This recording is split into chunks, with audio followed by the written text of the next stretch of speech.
Chapter 38. The Canticle of the Creatures.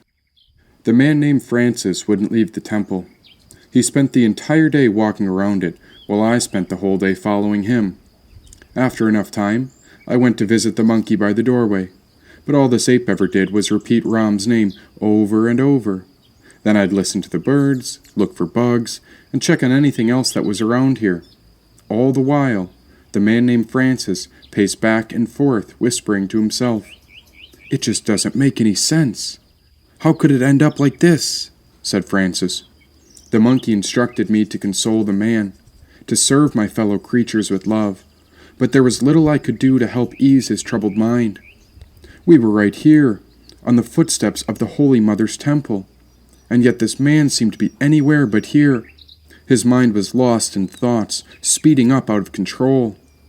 Pressing my head against his leg, I tried to calm Francis down, to show him that there was nothing to worry about. If only he could come back to this moment and realize there was nothing to fear. I told him. "You don't understand, Black Cat," said Francis. "What's wrong with him?" I asked the monkey. "He's got shit stuck in his head.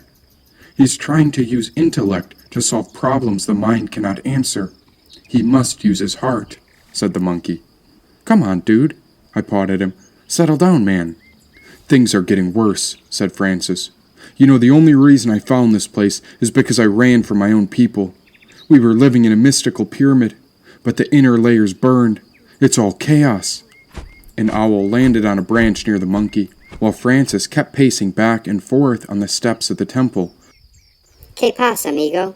Oh, he needs to breathe," said the wise owl. "Yes, indeed," said the monkey. "And who are you?" I asked the bird.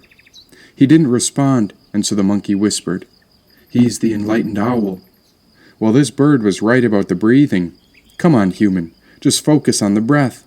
But Francis couldn't hear me, and so he continued rambling to himself. "They built it all wrong from the beginning," said Francis. "Their entire society was built on a lie, always fighting, trying to conquer others, and never stopping to love anyone. We were all trying to survive, but they took it too far, with too many luxuries. Every excess becomes a vice. Oh, why don't they see it? We forgot how to share. And the moment their comforts were taken away, they suffered more in their minds than in reality. We always had enough rice and lentils for all. We even have seeds to plant crops and start again, but it wasn't enough for the generals. I remembered when I was Jane, the human who was trapped with them, when I realized I had lived in the same world he was speaking of. He's telling the truth, I told the monkey and the owl. "Truth is not within you.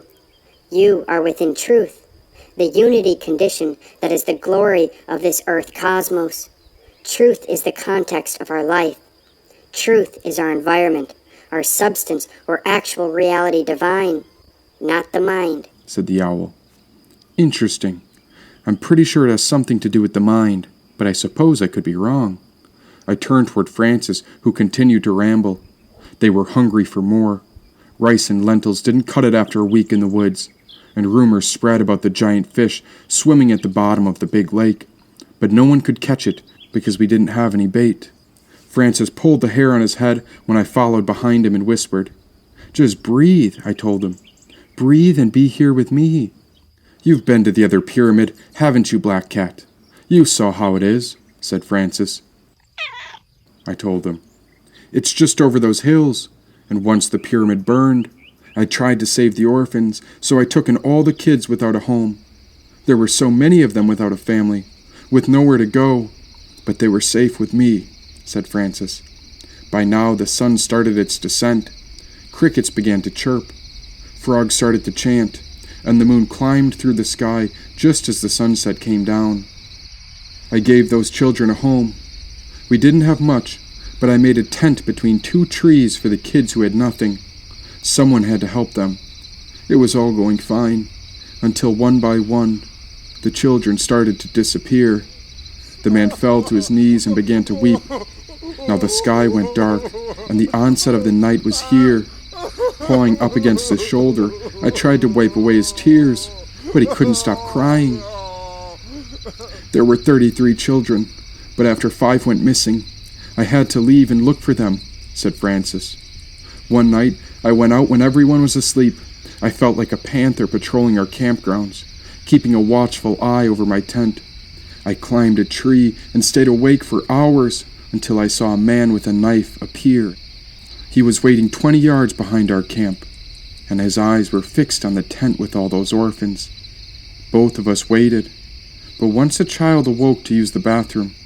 The little boy was half asleep when the man with the knife snatched him in the middle of the night. The moon rose high in the sky when I heard other animals gather on the outskirts of the temple. Many creatures listened to his story, and even the monkey and the owl had yet to say another word. Francis rose from his feet and looked at me. I followed the man with the knife until he took the boy to a cave by the river. That's when I knew I had to act. And don't you judge me, Black Cat, for I am a simple man, and once I got inside, I saw the man holding the knife up, about to kill that boy. Not only that, but there were the remains of the other 5 children with their limbs cut out of place. I grabbed the knife and did what I had to do. I saved that orphan, and we ran back through the forest and into our tent. I told the boy to never speak of what happened. I told the child that the man deserved what had happened, because he was cutting up God's children and using them as fish bait. Waiting under the moonlight, all of us remained silent until Francis gathered up the courage to speak again. The next day, the generals and soldiers ran out of fish. They couldn't find their fishermen, and before long the police began patrolling every night, staying up way too late. Eventually they found his body in the cave, and they even brought his murder to light. They told the whole community that someone was going to pay for it, and they said his killer would die that night. I stayed close to God's children, but in the end it was no use. Last night the police came past my tent, holding up a noose, said Francis. Without saying another word, he got up and left. Walking off into the forest, he left me alone on the first few steps. There was nothing I could do, nothing anyone could say, and even the new creatures that came to the temple stayed at bay. We were all silent, stuck in a feeling of a lonely night. But then Francis came back carrying 10 long sticks between his arms to honor Brother Fire's light. "Oh, Sister Moon, let us prepare you a fire," proclaimed Francis to the moon high in the sky. "For my fellow people have lost the way. We have dishonored our own children. Forgive our sins, Lord. Forgive me for the consequences of that night. Of course, those men are the worst of wicked, and even I too have sinned. But I had to do something to save your beautiful creation. Lord, trust me when I say that I was only trying to save your children. Oh, forgive me, Mother Moon. This was never the way I wished for it to happen." Francis sparked flint across stones when a flame spread over dead leaves. "Oh, Brother Fire, welcome to another birth. Under Sister Moon, you are welcomed by the cat and all her creatures as we take refuge on Mother Earth," said Francis. Once the fire burned bright, he danced in a slow, methodical fashion, as if he himself had taken hold of a spirit. His mind was lost in the breeze as he swayed from side to side. Now the gust began to grow, cradling his body under the moon's light. And of course I can't forget Brother Wind, for it is you who carry the breath that gives life to this hot and holy flame. You have come from so far away, and so we honor your connection to God's holy name, said Francis. Clouds passed overhead when a few gentle raindrops fell down from the sky as if only to refresh our taste, for even the fire was tickled by the water. "A miracle," whispered the monkey. "The mother is on her way." Many creatures came to gather on the steps of the temple when Francis began to pray. "Yours are the praises, most high and all-powerful God. Your glory is perfect, and yet it is I who am flawed.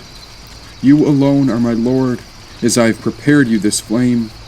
O beloved one, who among us is even worthy to mention your holy name? Be praised, my beloved, to all your creatures, especially to Brother Sun. He is the brightest of all teachers. We honor the sun, the one who spreads your light. Beautiful and radiant, the sun comes to balance the darkest nights. Praise be to you, through Sister Moon and the stars, reminding the righteous and just that heaven is not too far.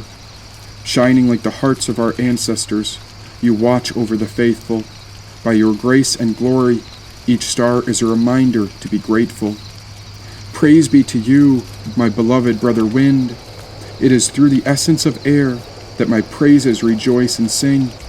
And in every kind of weather, you give birth to new life. Sustaining God's creatures, you give a home to all our wildlife. Praise be to you, my beloved sister water, sustaining all life everywhere, from the mightiest of hawks to the gentlest of otters. So useful and humble, you are precious and chaste, and whenever we are thirsty, you offer yourself as a fresh taste. Praise be to you, my beloved brother fire. Through the depths of the night, you allow light to transpire. Playful and daring, you are robust and strong. You keep the wicked in line, burning away all that is wrong. Praise be to you, my beloved Mother Earth, the sustenance of our soil, providing all life of birth. Varied are your fruits. You color every flower and herb. Humbling myself before you, I bow so that I may serve. Praise be to you, my beloved God of all, granting forgiveness to your people. We appreciate all those who answer your call. You are the solution to our troubles, accepting everyone with your love. You are the Alpha and the Omega, as below, so above. And blessed are those who remain peaceful among a world of war. They shall be crowned by the Most High as examples of leaders who all should adore. Praise be to you, my beloved sister Death, from whom no creature can escape. We offer you our last breath. Woe to those who die among sin, and may the blessed be not alarmed. For those who follow the faith, death shall do them no harm.